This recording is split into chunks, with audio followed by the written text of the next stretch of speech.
Grateful for this industry for third தலைமுறையாக நாங்கள் வந்திருக்கோம். இந்த சப்போர்ட்னால தான் இங்கே வந்து நிற்கிறோம். ஸோ ஜேர்னி அவர்கிட்ட தான் ஸ்டார்ட் ஆச்சு. ஸோ அங்கேருந்து நம்ம போயிட்டே இருக்கும்போது ஒரு பெரிய சப்போர்ட்டாக எனக்கு கிடச்சது for learning and in terms of சரி கரியராக இதை நம்ம எடுக்கலான்றது வந்து November 26, 2011 மிஷ்கின் சாரை மீட் பண்ணேன். ஸோ அவர் இன்டர்வியூ அட்டன் பண்ணப்போ 12 அசிஸ்டன்ட் இருக்காங்கடா, ஸோ இந்த படத்துக்கு இல்லைன்னு சொல்லி தான் ஆரம்பித்த அந்த இன்டர்வியூ. பட் இன்டர்வியூ ஆஃப் வேலையே சொல்லிட்டாரு. ஸோ அங்கே தான் என் லைஃப் சேஞ்ச் ஆச்சுன்னே சொல்லுவேன். I considered myself as a serious film maker. Mysskin sir கிட்ட இருந்தான். ஸோ இந்த ஸ்டேஜில் என்னோட sincere thanks to Mysskin sir. ஏன்னா அங்கேருந்து ஸ்டார்ட் ஆன ஜேர்னி இன்றைக்கி இங்கே வர என்னை கொண்டு வந்து நிறுத்தியிருக்கு.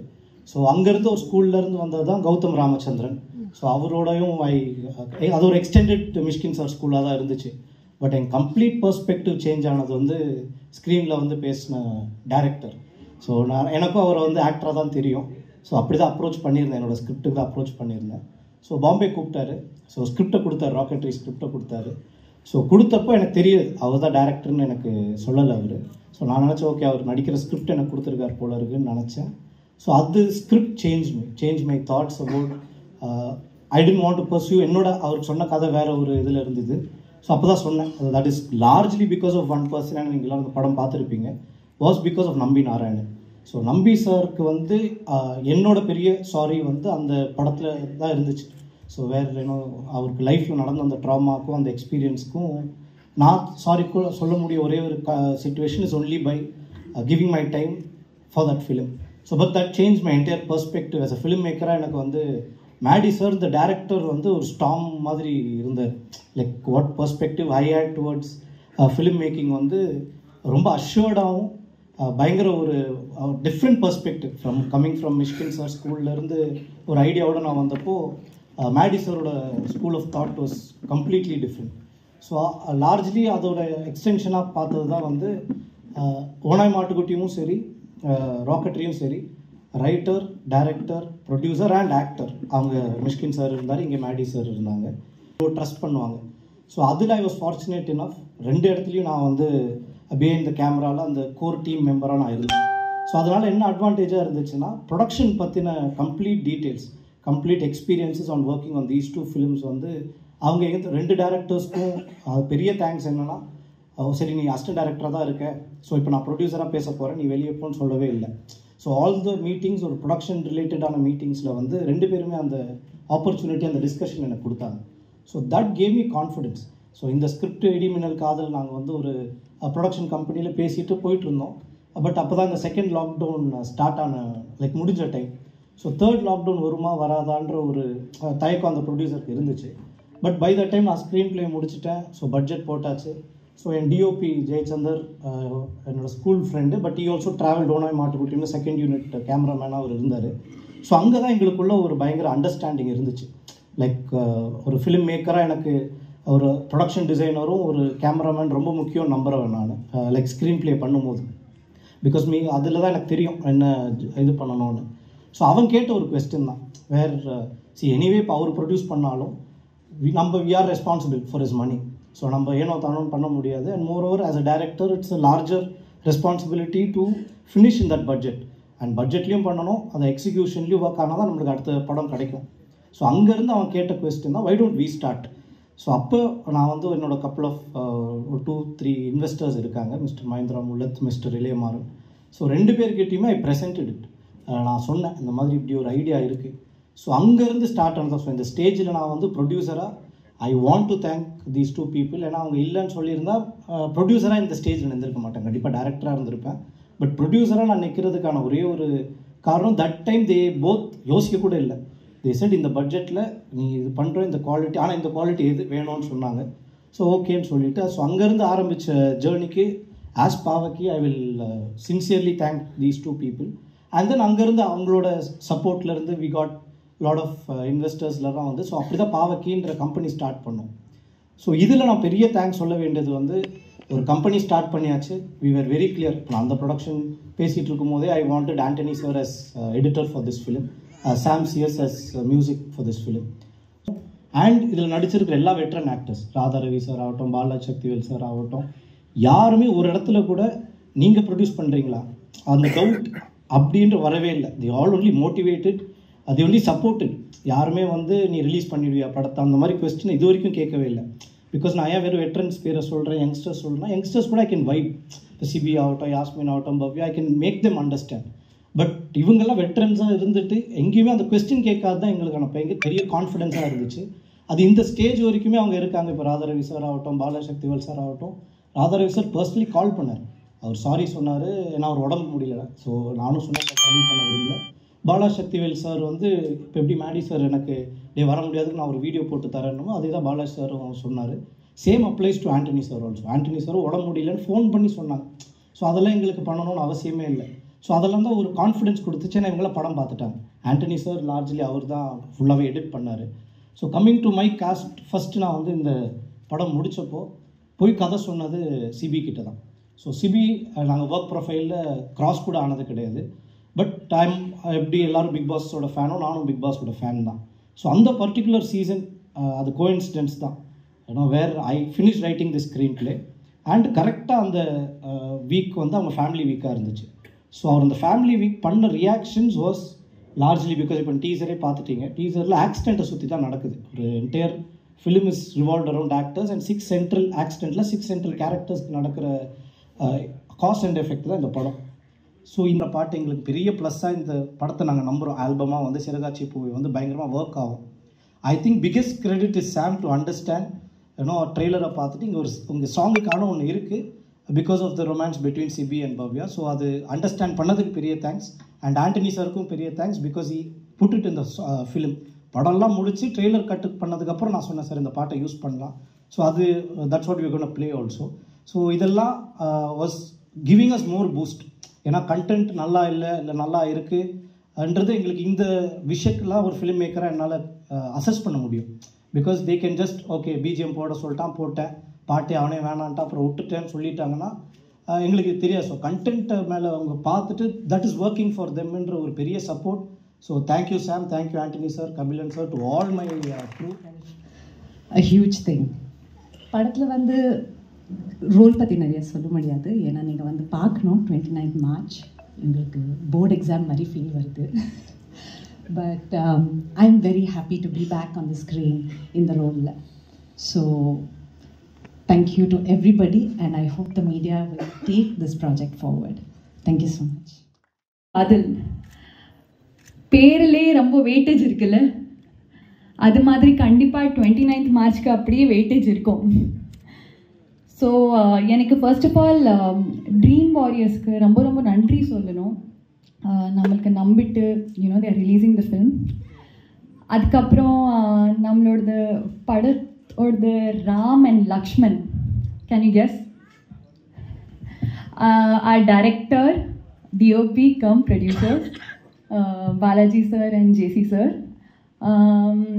They are like the pillars, and they have, during the film, அவங்க ரொம்ப like cool-minded-ஆ இருப்பாங்க. I know there were a lot of stress, pressure going on, but ஆனால் அவங்க in front of us, they'll never show us that they are pressurized or something. அவங்க full environment ரொம்ப chill, calm, they'll just keep the whole environment very calm and positive. அதனால தான் we could also be positive. And also obviously ராமோட Sita, which is Ramya, அவங்க settle வருவாங்க நம்மளுக்கு motivate பண்ணுறதுக்கு. And ஜெசி sir's wife obviously. And also I want to thank the whole team. Sibi, a very good co-star, very good friend. He's very hardworking. ரொம்ப நல்லா இருக்காங்க அவங்க. He's been very supportive actor. I mean very எனக்கோ சில time எனக்கோ mood of இருக்கோ ஏதோ இருக்கோ. So he's been very motivating in that way.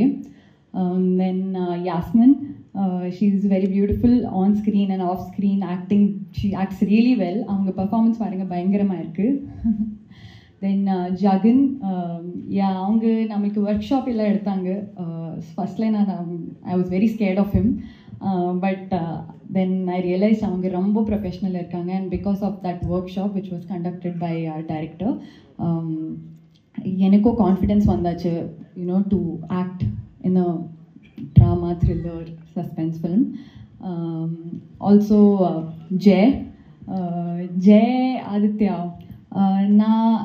Like, you know, I've been, I've done many advertisements with Jay. I think அவளுக்கு நான் சின்ன வயசுலேருந்து பார்த்துருக்கேன்.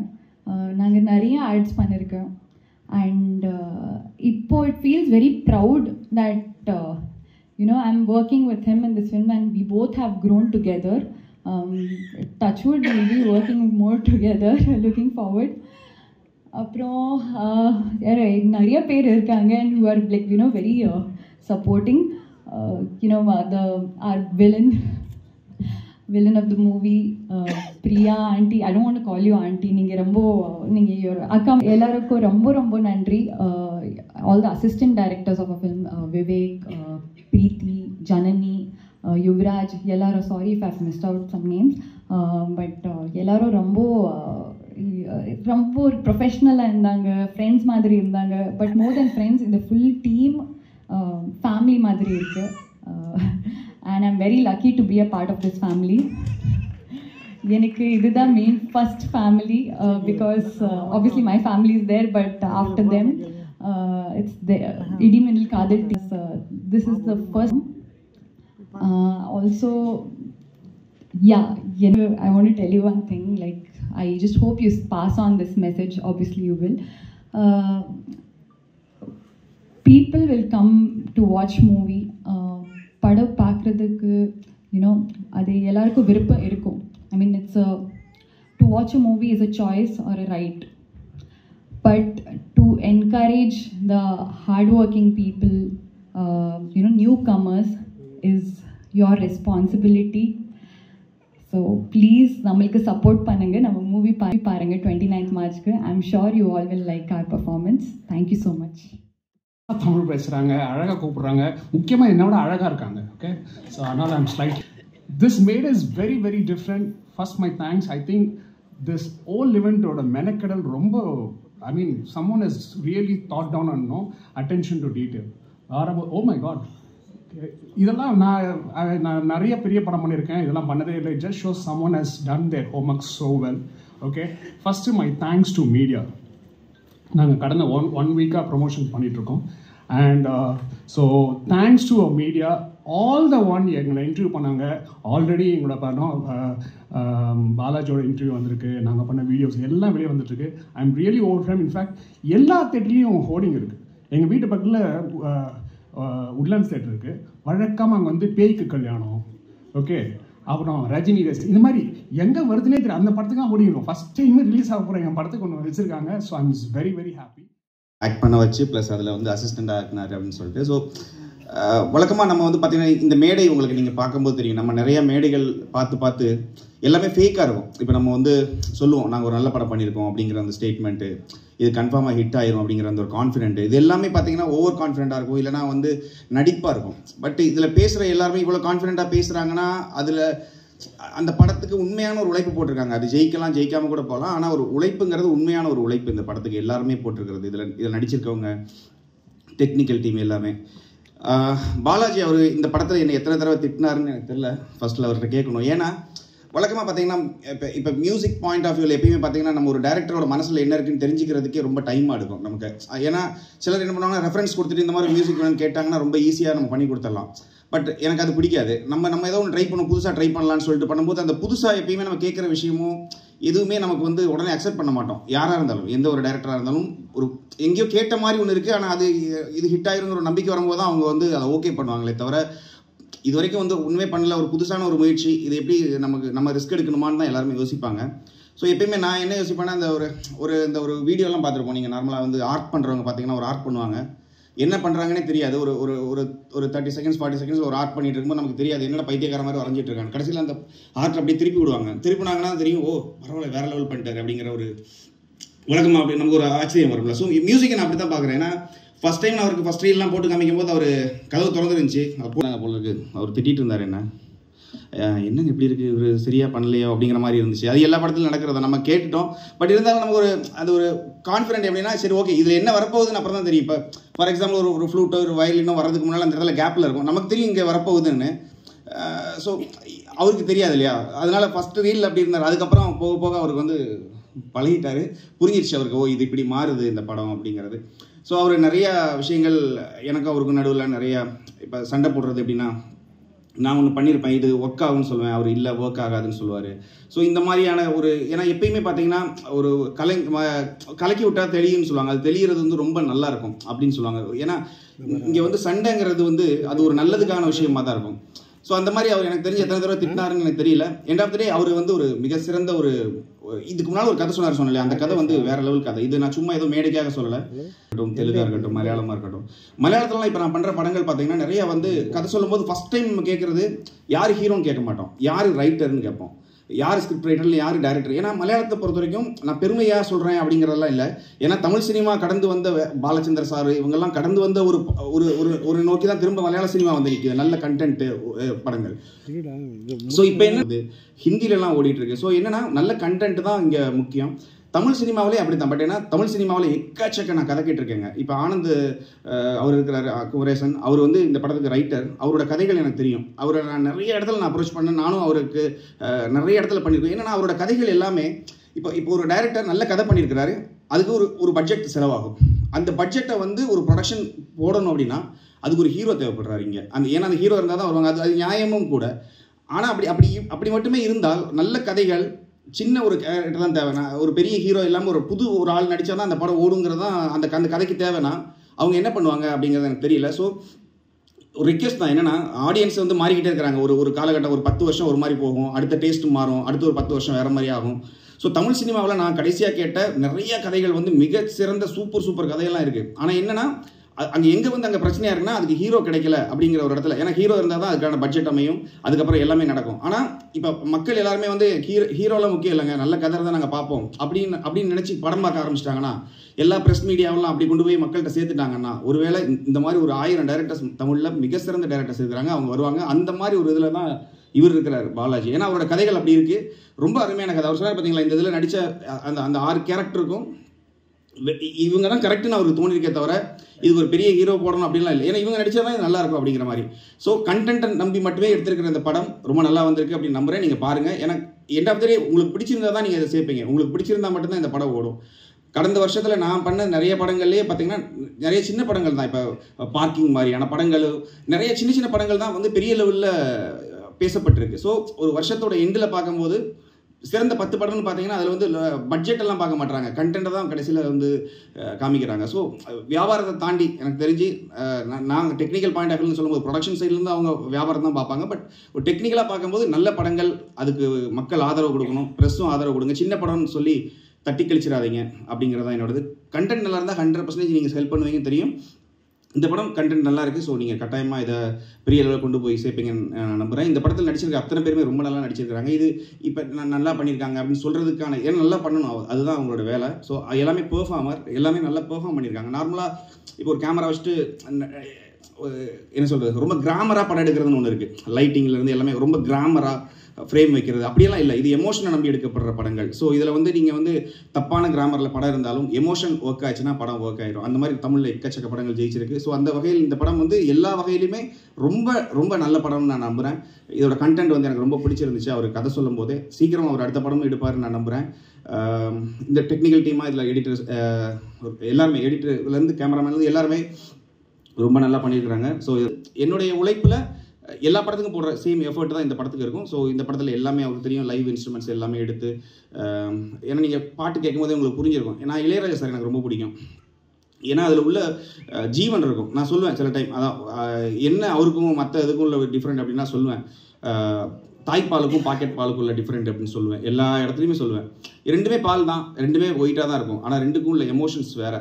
ஸோ மியூசிக்கலாக நம்ம அவரை ஃபாலோ பண்ணுறதுனால என்னன்னு தெரில. ஸோ சரி, இந்த மாதிரி ஒரு கண்டென்ட் இப்படிலாம் கிடைக்கும் போது நம்ம ஏன் அப்படி ட்ரை பண்ணக்கூடாதுன்னு தோணும். ஸோ எல்லாருக்குமே நான் தேங்க் பண்ணிக்கிறேன். இது சப்போர்ட் நிறைய பேர் பண்ணியிருக்காங்க. ஸோ எல்லாருக்குமே நான் தேங்க் பண்ணிக்கிறேன். முக்கியமாக ஜீசஸ் கிரைஸ்க்கு நான் தேங்க் பண்ணிக்கிறேன். இந்த மேடை எனக்கு கொடுத்த ப்ரொடக்ஷன் டீம் எல்லாருக்குமே நான் தேங்க் பண்ணிக்கிறேன். Thank you so much. வரும்போது பிரசாத் ஸ்டூடியோ வழியாக வரும்போது பார்த்துட்டு இருந்தேன். இந்த வடபழனி கோடம்பாக்கம் ஏரியாவில் உள்ள முக்கால்வாசி ஆஃபீஸில் ஃபோட்டோஸ் கொடுத்துருக்கேன் நடிக்க சான்ஸ் கேட்டு. ஸோ அப்படி கொடுத்துட்டே இருக்கும்போது முயற்சி செஞ்சுட்டே இருந்தால் எங்கேயாவது ஒரு இடத்துல பலன் இருக்குன்ற மாதிரி ஷார்ட் ஃபிலிம்ஸ் பண்ணுற வேலையை கரெக்டாக பண்ணால் அது மூலிமா இன்னொரு ஆப்பர்ச்சுனிட்டி வரும்னு வேறு எதையுமே நான் நம்ப மாட்டேன். போய் கெஞ்சுறதோ இல்லை போயிட்டு ரொம்ப நேரம் நின்னா கிடைக்குமோ அதை பற்றி அது நான் ரொம்ப விரும்பவும் மாட்டேன், நம்பவும் மாட்டேன். நான் பண்ணுற வேலை கரெக்டாக இருந்துச்சுன்னா அதுக்கான வாய்ப்பு வரும்ன்றதை நம்பி தான் நான் முதல்ல ஒரு ஷார்ட் ஃபிலிமில் ஆரம்பித்தேன். அடுத்தடுத்த வாய்ப்புகள் இன்றைக்கு வரைக்கும் வந்திருக்கு. ஸோ இதுக்கு நான் நிறைய பேருக்கு தேங்க்ஸ் சொல்லணும். பட் அது எல்லாத்துக்கும் மேலே நான் என் மேலே வச்சுருக்க கான்ஃபிடென்ஸ், நான் பெரிய தேங்க்ஸ் சொல்லணும். ஏன்னா நான் ஒரு 10 வருஷமாக இதில் இருக்கேன்னா மேக்ஸிமம் பார்த்தீங்கன்னா ஒரு 150 நாள் நடிச்சிருப்பேன், 3650 நாளில். ஸோ மீதி இருக்கிற 3500 நாள் நம்ம மென்டல் ஹெல்த் ரொம்ப முக்கியம். நம்ம அதை எப்படி, ஏன்னா இப்போ நீங்கள் பாதி நாள் பார்த்தீங்கன்னா இங்கே உள்ள ரொம்ப பிஸியான ஆக்டர்ஸ் டேரக்டர்ஸ் தவிர பாதி பேர் ஷூட்டிங் ஒரு 50 நாள் இருந்துச்சுன்னா மீதி இருக்கிற 300 நாள் வீட்டில் சும்மா தான் இருப்பாங்க. அதுக்கான வேலைகள் போயிட்டுருக்கும். பட் அந்த 300 நாள் நம்மளோட ஹெல்த்தை, மென்டல் ஹெல்த்தையும் எல்லாமே நம்ம ரொம்ப கவனிச்சிக்கணும். அதை நான் ரொம்பவே கிளியராக பார்த்துருக்கேன். ஏன்னா நம்மளுக்கு டிப்ரெஷன் இருக்கும், நம்மளுக்கு நிறையா டிசப்பாயின்மெண்ட்ஸ் இருக்கும், நிறைய பேர் முடியாதுன்னு சொல்லுவாங்க, பாதி பேர் டிஸ்கரேஜ் தான் பண்ணும். சினிமான்னு நான் வரும்போதே எனக்கு டிஸ்கரேஜ்மெண்ட்ஸ் தான் நிறையாவே இருந்துச்சு. ஸோ அதை தாண்டி இன்றைக்கி நான் வஞ்சகர் உலகம்னு ஒரு படம் பண்ணியிருக்கேன். அப்புறமா மாஸ்டரில் விஜய் சார் கூட நடிச்சிருக்கேன். அப்புறம் துணிவில் அஜித் சார் கூட நடிச்சிருக்கேன். அப்புறம் எதற்கும் துணிந்தவனில் சூர்யா சார். ஸோ இந்த மாதிரி இவங்களெல்லாம் நான் பார்க்க முடியுமான்னு நினச்சிட்டு இருந்த ஆட்களோட நான் நடிச்சிருக்கேன். ஸோ இது எல்லாமே பெரிய முயற்சி பண்ணது தான். நான் ஏன் இதுக்கு இந்த மென்டல் ஹெல்த் பற்றி இப்போ நான் பேசினேன்னா, இந்த படம் அதை பற்றி பேசியிருக்கேன். ஆக்சுவலாக இதில் நான் இந்த கதையை ஸ்க்ரீன் பிளேவாக படிக்கும்போது எனக்கு மெயினாக அந்த ஒரு மெயின் விஷயமா பட்டது அந்த மென்டல் ஹெல்த். அது ஆக்சுவலாக ஏன்னா இதில் நான் என்ன கேரக்டர்னு ஆக்சுவலாக இப்போ சொல்ல முடியாது. பட் இந்த மென்டல் ஹெல்த்ன்றது ரொம்ப முக்கியம். ஆக்சுவலாக அந்த சின்ன பையன் ஒருத்தர் நடிச்சிருக்காரு, அபிஷேக் ஜெயின்னு, ரொம்ப அற்புதமாக பண்ணியிருக்காரு. நான் படம் பார்த்துட்டேன். ரொம்ப நீங்கள் படம் முடித்து வரும்போது கண்டிப்பாக அவர் கேரக்டரை பற்றி பேசுவீங்க. இன்னொன்று இதில் ஃபஸ்ட்லேருந்தே ஒரு ஹீரோயின்ற ஒரு கான்செப்ட்லேயே இல்லை படம். இது பார்த்திங்கன்னா ஃபுல்லாகவே ஒரு 6 கேரக்டரை பற்றின ஒரு விஷயம் தான். ஸோ இதில் ஒன் ஆஃப் த கேரக்டர் தான் நான். பட் நீங்கள் சொன்ன மாதிரி பிக் பாஸ் முடித்து வரும்போதே எனக்கு தெரியும் பிக் பாஸ்ன்றது ஒரு டெம்பரரியான ஒரு விஷயம் தான். ஏன்னா முடித்து வரும்போது என்னை சுற்றி ஒரு 1000 கேமரா இருந்துச்சு. ஒரு 3 மாதம் 4 மாதத்தில் பாதிக்கு பாதியாச்சு. அப்புறம் அப்படியே கம்மியாகும். நம்ம பண்ணுற வேலைக்கான விஷயங்கள் தான். இன்றைக்கி நான் இது நான் பிக் பாஸ் போகும்போது எனக்கு தெரியும், வெளியே வந்தோன்னா இது நடக்கும். இதை தாண்டி இதை நம்ம அப்பயே யோசிச்சிட்டோம்னா நம்மளுக்கு டிசப்பாயின்மெண்ட் இருக்காது. இல்லை வந்தவொன்னே நம்மளை ஒரு 10 பெரிய டேரக்டர் கூப்பிட்டுருவாங்க, படம் பண்ணிடலாம் அப்படின்னு ஒரு டெலியூஷனலாக இருந்தோம்னா அது எதுவுமே நடக்காதுன்னு தெரியும். அந்த டைமில் நம்ம ஒரு படம் இப்போ ஸ்டார்ட் பண்ணி போகிறோம்னா கண்டிப்பாக அந்த படத்தில் ஒரு 1.5 years ஆச்சு நம்ம ட்ராவல் பண்ணுவோம் ரிலீஸ் வரைக்கும். ஸோ அந்த 1.5 years நம்ம லைஃபோட ரொம்ப முக்கியமான டைமை யார்கிட்ட கொடுக்குறோன்றது முக்கியம். கதை ரொம்ப முக்கியம் தான். பட் அதெல்லாம் தாண்டி ஒரு டீமோட ஒர்க் பண்ணுறோம்னா அந்த டீமோட வைப் ரொம்ப முக்கியம். ஸோ அப்படி பார்க்கும்போது நான் கதைகள் நிறையா வந்துச்சு. இன்னொன்று நமக்கு அமையிறதுன்னு ஒன்றும் இருக்குது. நம்ம அப்படி பண்ணலாம், இப்படி பண்ணலாம், இது பண்ணலாம், இது எல்லாமே நம்ம மனசுக்குள்ளே இருக்கும். பட் அதை தாண்டி நமக்குன்னு சில விஷயங்கள் அமையும். அப்படி அமைஞ்சது தான் இந்த இடிமின்னல் காதல். அந்த டீம் மாதிரி பார்க்கும்போது நான் ஃபஸ்ட்டு பாலாஜி மாதவன் ப்ரோ கதையை சொன்னார். ஸ்க்ரீன் பிளே படித்தேன், எல்லாமே ரொம்ப நல்லா இருந்துச்சு. பட் அவர் ஜேசி அவங்க எல்லாருமே பார்த்தீங்கன்னா இப்போ சாம் ப்ரோ சொன்ன மாதிரி இந்த மேடையில் ஒரு உண்மை இருக்குது, ஒரு நேர்மை இருக்குது. அது ரொம்பவே முக்கியம். எனக்கு பிக் பாஸில் இருக்கட்டும் இல்லை எங்கேயுமே நிறைய பேர் சொல்கிறது கொஞ்சம் உண்மையாக இருக்கிறீங்க. கமல் சாரும் அதான் சொன்னார், நேர்மையாக இருக்கீங்க. எவ்வளோ மேடைகள் கிடைச்சாலும் எவ்வளோ பெட்டிகள் காசுகள் வந்தாலும் அந்த நேர்மையும் உண்மையை விட்டுறாதீங்க, அதுதான் உங்களை கூப்பிட்டு போகணும்னு சொன்னார். பட் அதுதான் நானும் நம்புகிறேன். அதே மாதிரி அந்த ட்ராவல் பண்ணுற டீமுமே அதாக இருந்தால் ரொம்ப சந்தோஷமாக இருக்கும். ஸோ அப்படி இருக்கும்போது எனக்கு அந்த ஒரு உண்மையும் நேர்மையும் இன்றைக்கி அவர் பேசும்போதே எனக்கு அவ்வளோ பிடிச்சிருந்துச்சு. ஏன்னா இதுதான் அவர்.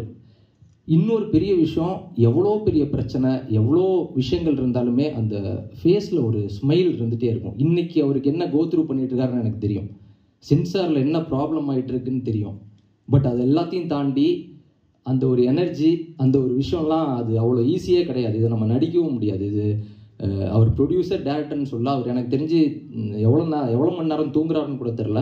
பட் எல்லாருமே கஷ்டம் தான் படுறோம். End of the day success தான் நம்மளை பற்றி பேசும். ஏன்னா நான் துணிவு ஒர்க் பண்ணும்போது எனக்கு அஜித் சாரோட நிறைய பர்சனலாக பேசக்கூடிய சான்ஸ் கிடச்சிது. அப்போ அவர் பல விஷயங்கள் சொன்னார். அவர் கடந்து வந்த பாதைகள், பட்ட லைக் அவமானங்கள் நிறைய விஷயங்கள். நான் கூட எதுக்குடா சார் இவ்வளோ சொல்கிறாரு, இவ்வளோ பர்சனலாக சொல்கிறாரு அப்படின்ற போது ஒன்று தான் தெரிஞ்சிச்சு. நான் யோசித்து பார்த்தேன், ஏன் இதெல்லாம் சொல்லிகிட்டு இருக்காருன்னா ஒரே ஒரு விஷயம், அவர் சக்ஸஸ்ஃபுல்லாக இருக்கார். இன்றைக்கி போயிட்டு இங்கே உள்ள யார்கிட்ட கேட்டிங்கனாலும் அவங்க எல்லாருமே இதை கடந்து தான் வந்திருப்பாங்க. ஆனால் ஒரு சக்ஸஸ்ஃபுல்லாக இருக்கிறவங்க அதை நம்மள்கிட்ட சொல்லும் போது நம்மளும் ஃப்யூச்சரில் அந்த சக்ஸஸ் ஆகும் அப்படின்ற ஒரு நம்பிக்கை வரும். இன்றைக்கி நீங்கள் வேறு யார்ட்டையா கேட்டிங்கன்னா கூட அந்த விஷயத்த சொல்லுவாங்க. பட் அஜித் சார் வந்து நான் சின்ன வயசுலேருந்து எங்கள் வீட்டில் எங்கள் அப்பாவுக்கு ரொம்ப பிடிக்கும், எல்லாருக்குமே பிடிக்கும். ஸோ அவர் வந்து இந்த விஷயங்கள்லாம் சொல்லும்போது ரொம்ப ஒரு நம்மளுக்கே ஒரு இதெல்லாம் அவர் கடந்து வந்து இங்கே இவ்வளோ தூரத்தில் நிற்கிறாரு, இப்போ நம்மலாம் வந்து ஒன்றுமே கிடையாது, இது எல்லாத்தையும் தாண்டினா தான் வர முடியுன்ற ஒரு நம்பிக்கை. ஏன்னா இங்கே ஓடிக்கிட்டே தான் இருக்கணும், எங்கேயுமே சோர்ந்து உட்காந்துட்டோன்னா அப்படியே போயிடுறோம். அது மட்டும் எனக்கு புரியுது. ஏன்னா என் கூட ஆரம்பிக்கும் போது ஒரு 10 years பேக் நிறைய பேர் பயங்கர ஸ்மார்ட்டாக பயங்கர டேலண்டடாக எல்லாம் டான்ஸ் ஃபைட்டு ஒரு படம் வந்து ரிலீஸ் ஆகுதுன்றதே எனக்கு வந்து ஒரு மிகப்பெரிய விஷயம். ஏன்னா இதெல்லாம் நடக்குமான்னு நான் வந்து நிறைய இடத்துல யோசிச்சிருக்கேன், கனவு கண்டிருக்கேன். அந்த கனவு இன்னைக்கு கண்டிப்பாக நிஜமாக இருக்குது. இந்த டீமோட ஒர்க் பண்ணதில் எனக்கு உண்மையாலுமே ரொம்ப ஹாப்பி. ப்ளஸ் வாசு சார், பேரரசு சார், ஆர்பி உதயகுமார் சார், இவங்க எல்லாருமே எனக்கு. வாசு சார் வந்து எங்கள் அப்பா வந்து எப்பயுமே இப்போ வரைக்கும் அதை பற்றி பேசிகிட்டே இருப்பார். அவர் சத்யராஜ் சார் பெரிய ஃபேன். இன்னொரு விஷயம் நான் சொல்கிறது வந்து ஒருத்தன் ஒரு ஆக்டராகவோ ஒரு ஹீரோவாகவோ ஆகிறதுக்கு ஒரு ஜென்ரேஷன் ஆகுதுங்க. ஏன்னா இப்போ எங்கள் அப்பா டேரக்டர் ஆகணும்னு ஆசைப்பட்டார், அது முடியல. அதுக்கடுத்து நான் ஆரம்பித்தேன். ஒரு ஜென்ரேஷனோட ஆசையை வந்து நிறைவேற்ற முடியுது. இப்போ ஃபார் எக்ஸாம்பிள் இப்போ த்ரூ விக்ரம் இருக்காரு, இல்லை வேறு ஏதாவது பெரிய ஆக்டரோட சன் இருக்காங்கன்னா அவங்க அப்பா பட்ட கஷ்டங்கள், இப்போ விக்ரம் சார் பட்ட கஷ்டமாக இருக்கட்டும், அது எவ்வளோ பெரிய விஷயம். அவர் அவ்வளோ தூரம் பண்ணி இங்கே வந்து இவர் இருக்கிறார். அதை தாண்டி அவர் இன்னுமே உழைக்கணும். ஸோ இதுக்கு ஜென்ரேஷன்ஸாக ஆகுது. இப்போ பாலாஜி சார் சொன்னதுமே வாசு சார் அவங்க அப்பா எல்லாருமே இருந்தாலுமே இவருக்கு ஒரு 12 to 13 years ஆகிருக்கு டேரக்டராக வந்து இங்கே நிற்கிறதுக்கு. ஸோ இங்கே எதுவுமே அவ்வளோ ஈஸி இல்லை, கஷ்டப்பட்டு. அதே தான் பாலாஜி ப்ரோவும் ஜேசி நான் எல்லாருமே ஒரு உண்மையாக ஒன்று பண்ணியிருக்கோம். இது மூலிமா கண்டிப்பாக எல்லாருக்குமே அடுத்த வாய்ப்பு கிடைக்கும். அவங்க ப்ரொடியூசராக இருக்கனால கண்டிப்பாக பணமும் கிடைக்கும். ப்ரோ கண்டிப்பாக இது ஜஸ்ட்டு ஸ்டார்ட்டு தான், இதுக்கப்புறம் நிறையா பண்ணுவோம். என் நம்பிக்கை இருக்குது, இந்த நம்பிக்கையில் தான் ஓடிட்டே இருக்கிறோம். So thank you so much.